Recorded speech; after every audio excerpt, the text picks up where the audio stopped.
There are towns in the Appalachian Mountains that aren't on any map anymore, places where time stopped, where the last residents died off or moved away, leaving nothing but empty houses and forgotten graves.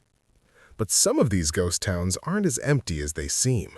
Some still have a keeper, one last person who stays behind, not out of stubbornness or nostalgia, but because they have to, because something needs to be watched, something needs to be contained. This is the story of Claire Hartley, who thought she was documenting the end of a dying town. She had no idea she was recording her own binding. Every word spoken was a chain. Every story told was a spell. And by the time she understood what was happening, it was far too late. Welcome to Thornwood. Population? 1. Soon to be 2. Forever. Claire Hartley had built her documentary career on finding the forgotten corners of America. Her films focused on dying towns, lost traditions, and the last practitioners of vanishing ways of life. She documented the final speakers of dying languages, the last craftsmen who knew techniques passed down through generations, and elderly people who carried memories of worlds that no longer existed. Her work was preservation, capturing stories before they disappeared forever. So when she heard about Silas Crane, the last resident of Thornwood, Virginia, she knew she'd found her next subject. Thornwood had been a thriving community once, back in the 1800s, a town of maybe 300 souls, nestled in a remote valley deep in the Appalachian Mountains. But time and economics had been unkind. The mines played out, the timber was logged, young people left for better opportunities. By the 1970s, only a handful of families remained. By the 1990s, just a few elderly holdouts.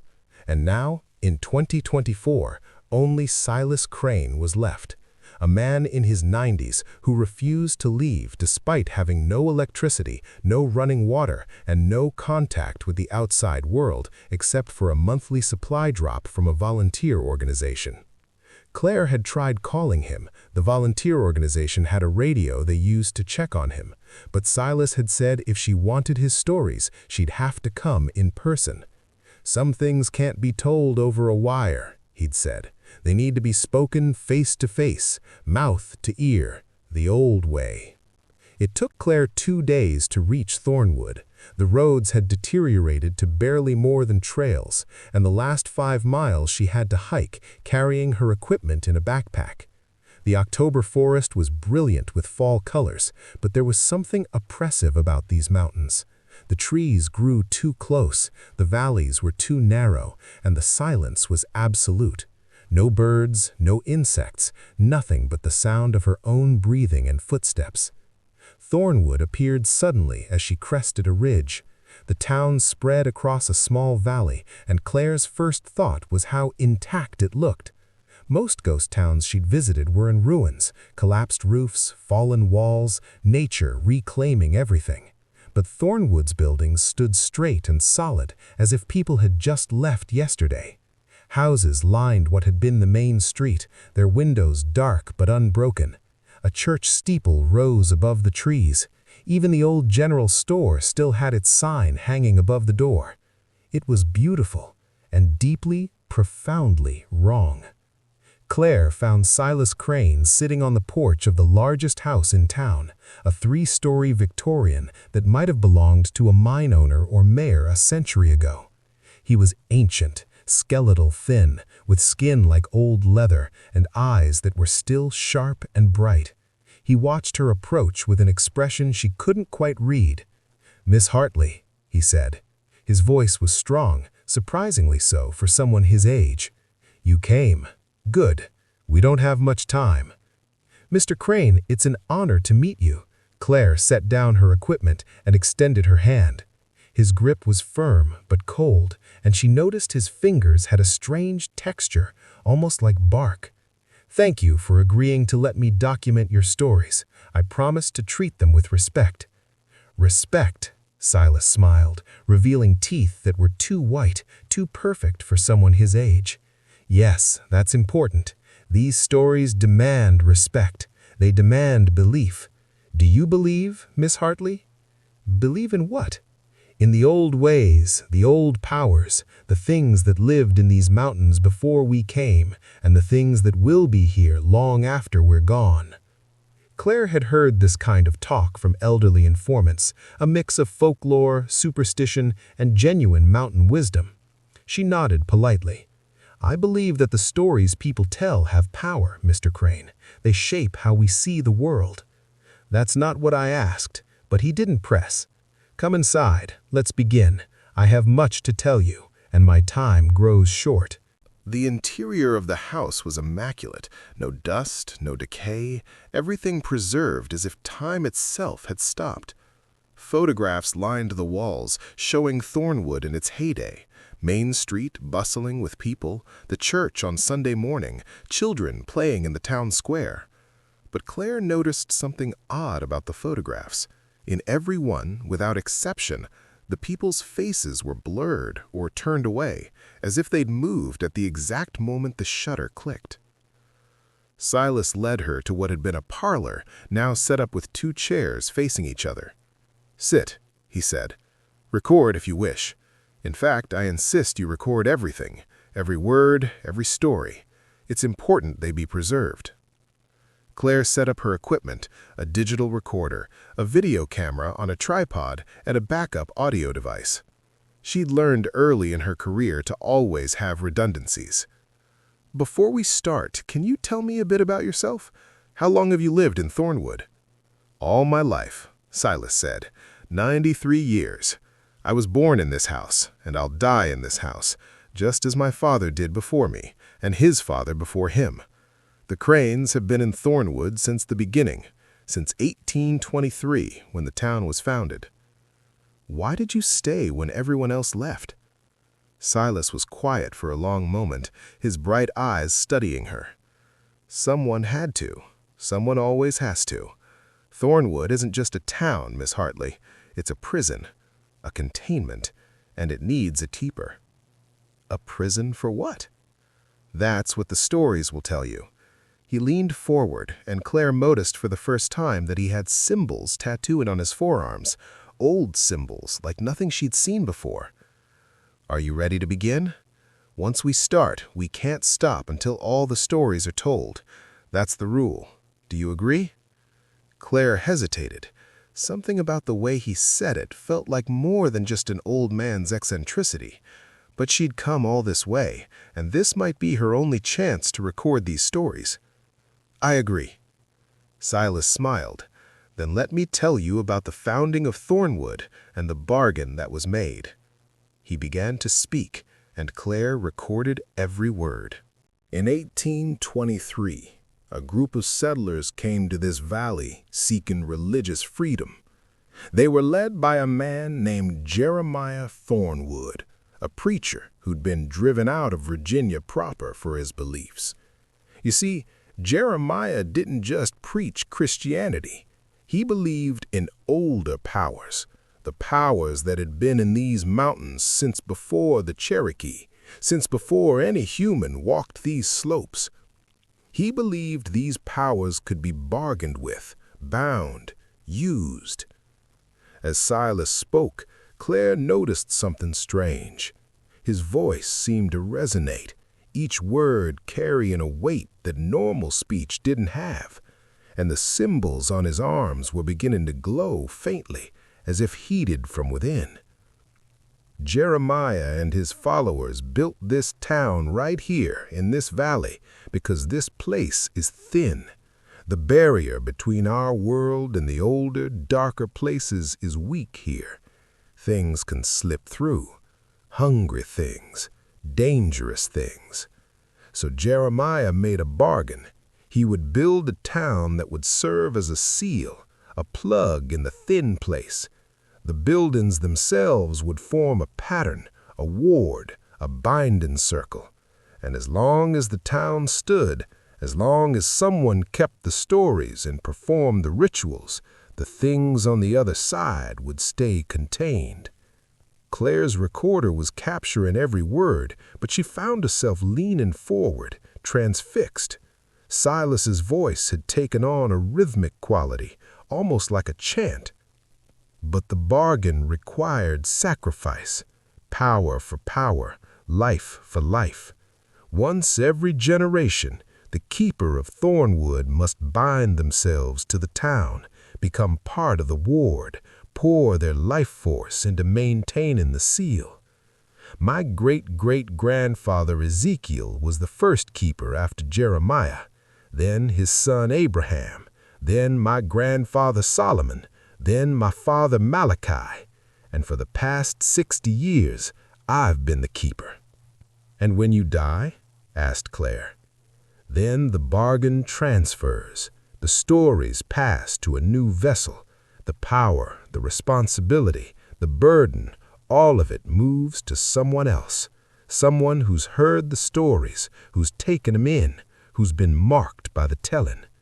Silas's eyes locked onto hers. Someone like you, Miss Hartley. Claire's blood ran cold. What are you talking about? Every story I tell you is a binding. Every word you record is a chain. You agreed to hear them all, to preserve them, and by doing so, you're becoming the new keeper. You're inheriting Thornwood. Claire stood up quickly, her chair scraping against the floor. That's insane. You can't just transfer some kind of magical responsibility to someone without their consent. But you gave consent, Silas said calmly. You agreed to record everything. You agreed we wouldn't stop until all the stories were told. And most importantly, you came here seeking to preserve something you thought was dying. The town knew. The ward knew. It called to you, drew you here because it needs a new keeper. I'm 93 years old, Miss Hartley. I'm dying. The cancer has spread to my bones, my organs. I have weeks at most. The town needs someone young, someone strong, someone who can hold the seal for another 60 years. No, Claire said, backing toward the door. I'm leaving, right now. You can try, Silas said, and there was something like pity in his voice. But the binding has already begun. You've heard the first story.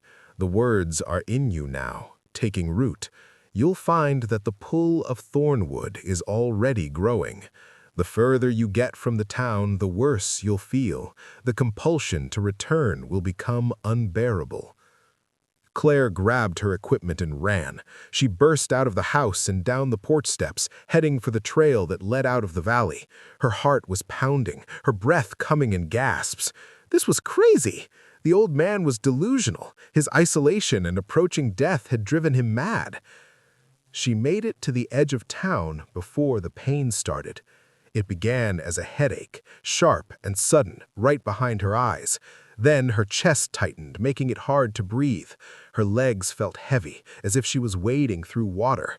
And underneath all of it was a feeling she couldn't describe, a wrongness, like she was moving in a direction she wasn't supposed to, like every step away from Thornwood was a violation of some fundamental law. Claire pushed through it, forcing herself forward. She made it another 100 yards before she collapsed, gasping, her vision swimming. The pain was unbearable now, radiating from her core outward, and she realized with horror that Silas had been telling the truth. Something was inside her, binding her to the town, and it didn't want her to leave. She lay there for what felt like hours, but was probably only minutes. Finally, the pain subsided enough for her to think clearly.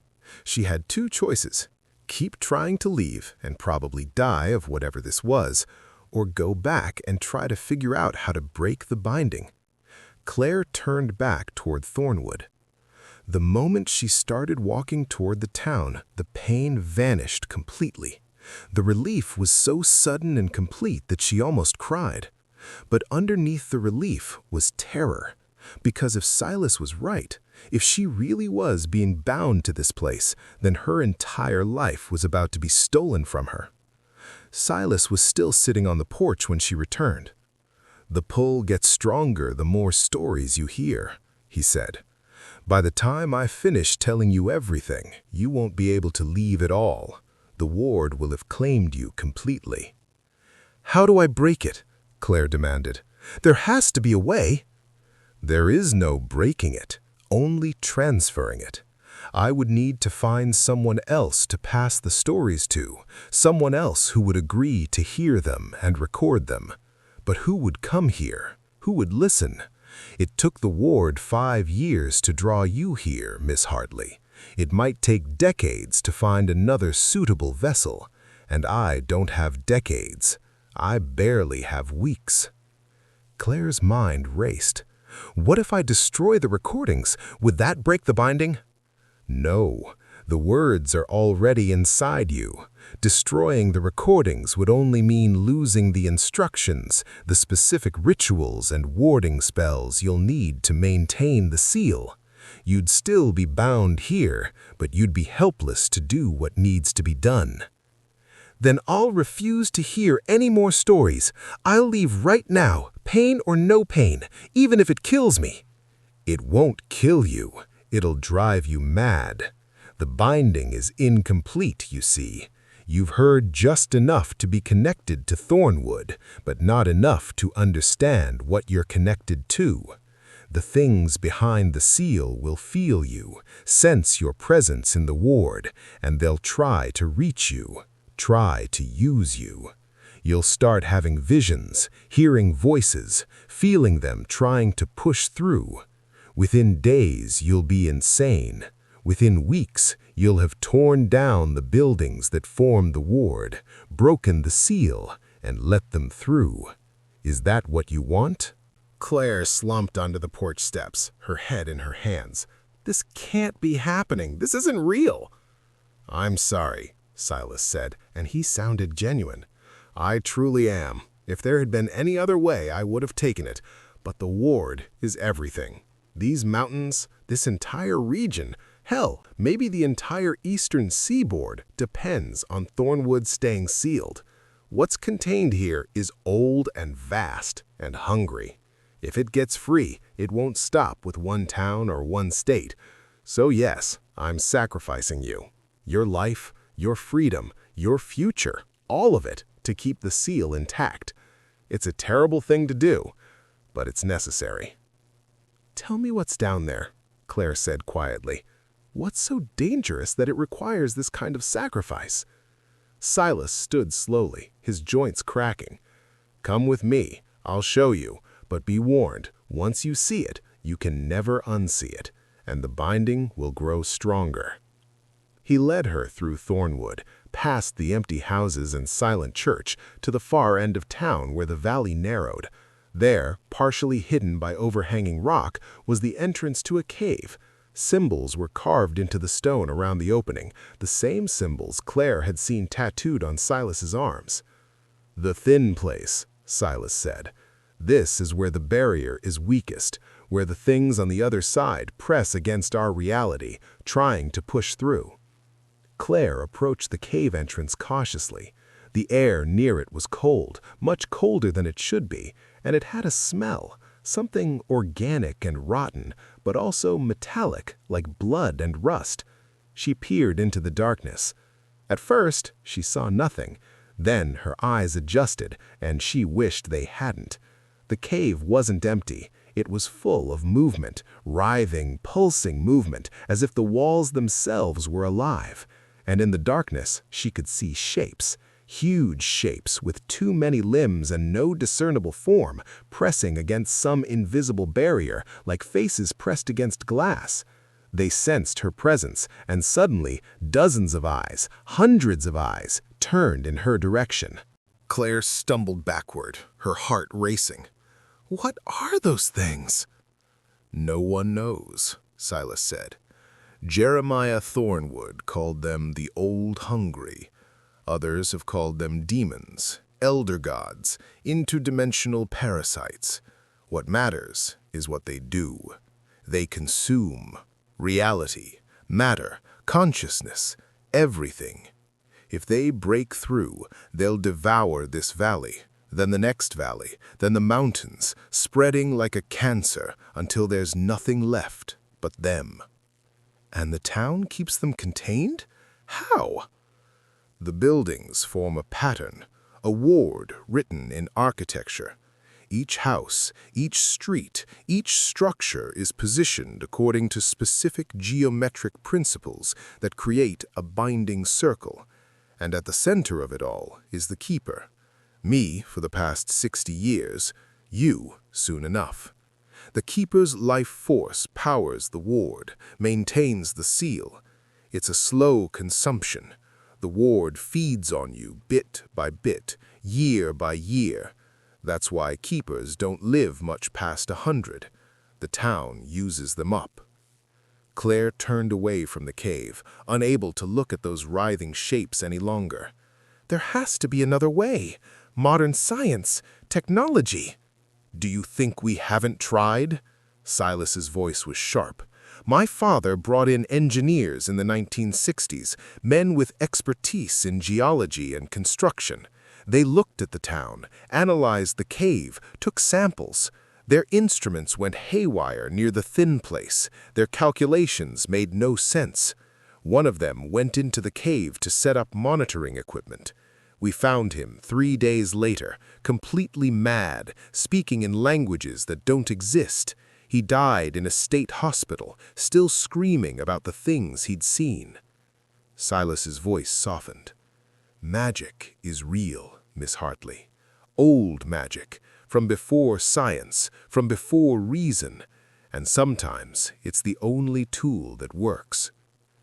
They returned to the house, and Claire sat in the parlor while her mind tried to process everything. She was trapped, bound to this dying town, destined to spend the rest of her life maintaining a seal against horrors she didn't fully understand. Her career was over. Her relationships would wither. She'd grow old here, alone, until the town consumed her completely, and someone else had to be found to continue the cycle. How long do I have before the binding is complete? The full transfer will happen when I die, Silas said. But every story I tell you before then makes the binding stronger, makes you more capable of handling what's to come. There are rituals you need to learn, wards you need to refresh monthly, signs you need to watch for that indicate the seal is weakening. I need to teach you all of it before I go. And if I refuse to learn, if I just sit here and do nothing, then when I die, the seal will fail within days. You'll feel it happening, feel the ward collapsing as the old hungry push through. You might have time to run, to get far enough away that the initial breakthrough doesn't kill you, but they'll spread. Eventually, they'll reach cities, population centers. Millions will die, tens of millions, and you'll live with the knowledge that you could have stopped it, but chose not to. Claire laughed bitterly. That's not a choice, that's blackmail. Yes, Silas agreed. It is. I'm sorry. Over the next week, Silas told Claire the stories, all of them. He told her about Jeremiah Thornwood's first binding ritual, performed on a winter night in 1823, using the blood of a willing sacrifice to seal the thin place. He told her about the keeper, Abraham, who'd held the seal during the Civil War, even as armies marched through the valley. He told her about his grandfather, Solomon, who'd discovered that certain plants growing near the cave could be used to strengthen the ward. He told her the words that needed to be spoken at dawn and dusk, the patterns that needed to be walked through the town streets, the offerings that needed to be left at specific points around the binding circle. And with each story, Claire felt the binding grow stronger. It wasn't painful anymore. It had moved past pain into something else, something that felt almost like belonging. When she walked through Thornwood now, she could feel the ward, sense its structure and strength. She could feel the thin place, that cold spot at the edge of town where reality was weak. And worst of all, she could feel the old hungry, their constant pressure against the seal, their desperate hunger for existence. She tried to leave twice more during that week, Each time the compulsion to return was overwhelming, but it wasn't just pain now, it was need. Thornwood needed her, the ward needed her, and increasingly she needed it too. The town was becoming part of her identity, woven into her consciousness in ways she couldn't separate. On the 8th day, Silas collapsed. Claire found him on the parlor floor, his breath shallow and labored.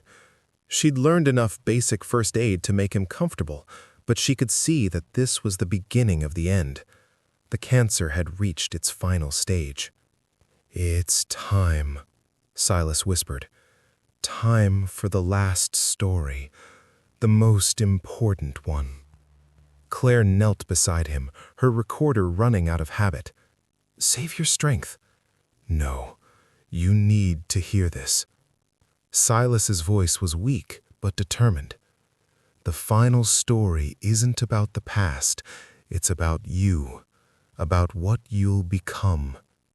He began to speak, and as he did, Claire felt something fundamental shift inside her. The words weren't just information anymore, they were transformation. She could feel the mantle of keeper settling onto her shoulders, feel the full weight of the ward connecting to her life force. "You are the guardian now," Silas said. "The prison warden, the lock that keeps the door sealed. Thornwood is yours, and you are Thornwood's. The town will sustain you. You won't age while you're within the ward, won't sicken, won't need food or water in the way normal humans do.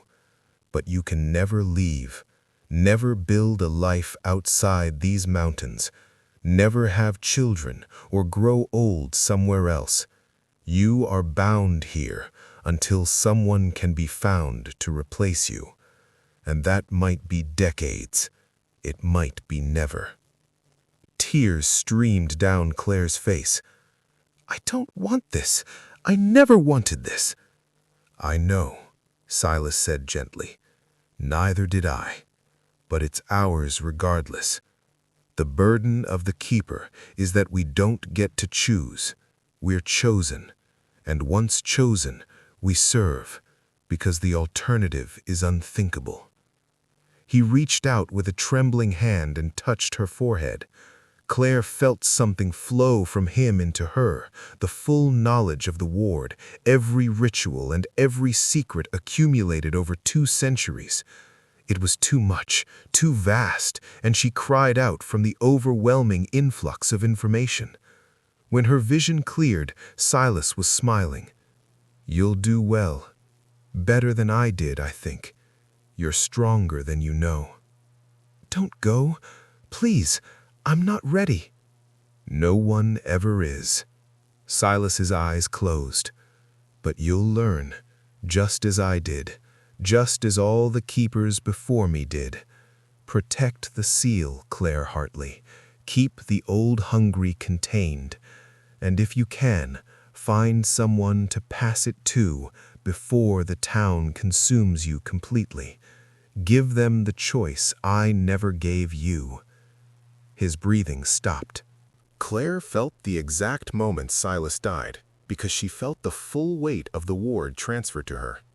It was like being plugged into an electrical current. Every building, every stone, every inch of Thornwood suddenly connected to her consciousness. She could feel the seal, strong but not impenetrable, holding back the enormous pressure of the things on the other side. And she understood with terrible clarity that maintaining this seal would require constant vigilance, constant effort for the rest of her life. She was the keeper now, the last resident of Thornwood, the guardian of the thin place. Forever. Claire buried Silas in the town cemetery, next to generations of Cranes. She spoke the words he'd taught her, the ritual phrases that would ensure his spirit didn't linger. Then she returned to the Victorian house that was now hers and tried to figure out what to do next. She couldn't leave. She'd tried once more after Silas's death, and the pain had been so intense she'd blacked out before making it 50 yards. The binding was complete. She was as much a part of Thornwood now as the buildings and the streets. Her equipment was still recording. She had hours of footage, hundreds of pages of notes, documentation of everything Silas had told her. Part of her wanted to destroy it all, to prevent anyone else from being drawn here, from being trapped as she'd been trapped. But she couldn't, because without this documentation, without someone to eventually replace her, she'd be here forever. The ward didn't age its keeper, but it would slowly consume her nonetheless. Silas had lasted 60 years. How long would she last? 70? 80? A century? And then what? Would the seal fail? Would the old hungry finally break through because there was no one left to hold them back? Claire made a decision. She would edit the footage, create a documentary about Thornwood, but she'd be careful. She'd hint at the truth without revealing it fully. She'd make the town sound mysterious, intriguing, worth investigating. And maybe, just maybe, someone would come. Someone curious enough, brave enough, foolish enough to want to hear the full stories. Someone she could pass the burden to. It took her 3 months to create the documentary. Working in the keeper's house, using solar panels and generators to power her equipment, she crafted a film about the last days of American ghost towns. Thornwood featured prominently, presented as a beautiful, haunting place full of untold stories. She uploaded it to documentary film festivals, streaming platforms, anywhere people might see it, and then she waited. The first year, no one came. The second year, a few hikers passed through. She watched them from the windows of the keeper's house, staying hidden. They took photos, explored the empty buildings, then left. None of them were suitable. The ward didn't react to any of them the way it had reacted to Claire. The third year, she started to feel the isolation more acutely. Conversation with herself was no longer enough. She began to hear things, not the old hungry, but echoes of the town's past. Phantom sounds of children playing, church bells ringing, people going about their lives in a Thornwood that no longer existed. The ward was showing her what had been, perhaps trying to comfort her, or perhaps reminding her of what she was protecting. The fourth year, someone finally came. A young man, maybe 30, with a camera and a backpack full of equipment. He was a YouTube urban explorer, he told her when she finally revealed herself. He'd seen her documentary and wanted to make his own video about Thornwood. Claire's heart raced. This could be it. This could be her chance. She invited him to the keeper's house.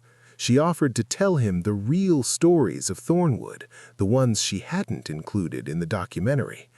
And when he eagerly agreed, when he set up his camera and recorder and said, "I'm ready whenever you are," Claire felt a mixture of guilt and desperate hope. "Let me tell you about the founding of Thornwood," she began, "and the bargain that was made." As she spoke, she watched his face, watched for the moment when the binding would begin, when the ward would recognize him as a potential new keeper. But nothing happened. He listened politely, asked questions, thanked her for her time, and when he left the next day, he left easily. No pain, no compulsion. The ward hadn't chosen him. Claire sank to the floor of the keeper's house and wept. 5 more years passed. More visitors came, a historian, a paranormal investigator, a writer researching ghost towns. None of them were chosen. The ward remained dormant, uninterested, waiting for someone specific that Claire couldn't identify. And slowly, inevitably, Claire felt herself changing. It wasn't physical. The ward kept her young, healthy, unchanged from the day she'd become keeper. But mentally, spiritually, she was transforming. She thought less about her old life, her career, the world beyond the mountains. She thought more about the seal, the rituals, the constant vigilance required to keep the old hungry contained. She was becoming like Silas, like all the keepers before her, less human and more instrument, shaped by the burden she carried. 10 years after becoming keeper, Claire stopped trying to pass the burden on. She still maintained her online presence, still shared carefully edited stories about Thornwood, but not with the urgent hope of finding a replacement. Instead, she did it because it felt right, because the stories deserved to be preserved, even if no one could ever hear them in full without being bound. She was the keeper. This was her purpose, her identity, her entire existence.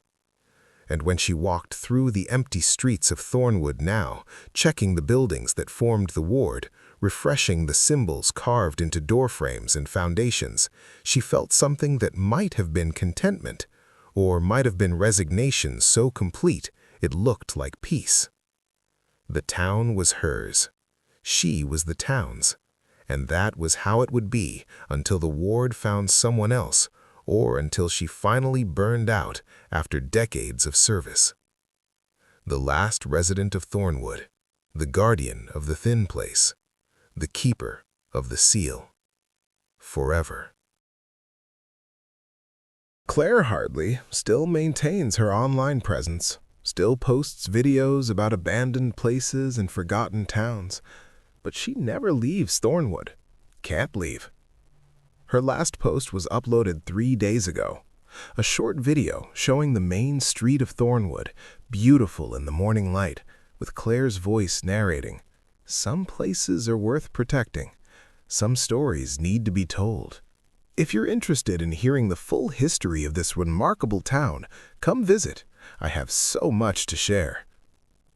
The comments are full of people saying they'd love to visit, asking for directions, expressing interest. And Claire responds to each one, friendly and welcoming, giving them detailed instructions on how to find Thornwood. Because after 15 years as keeper, she's learned what Silas knew. The ward will choose when it's ready. And when it does, when someone finally arrives who the town recognizes as a suitable vessel, Claire will tell them the stories, every single one. And by the time they realize what's happening, it will be far too late. The binding will have begun, the transfer will be inevitable, and Claire will finally be free.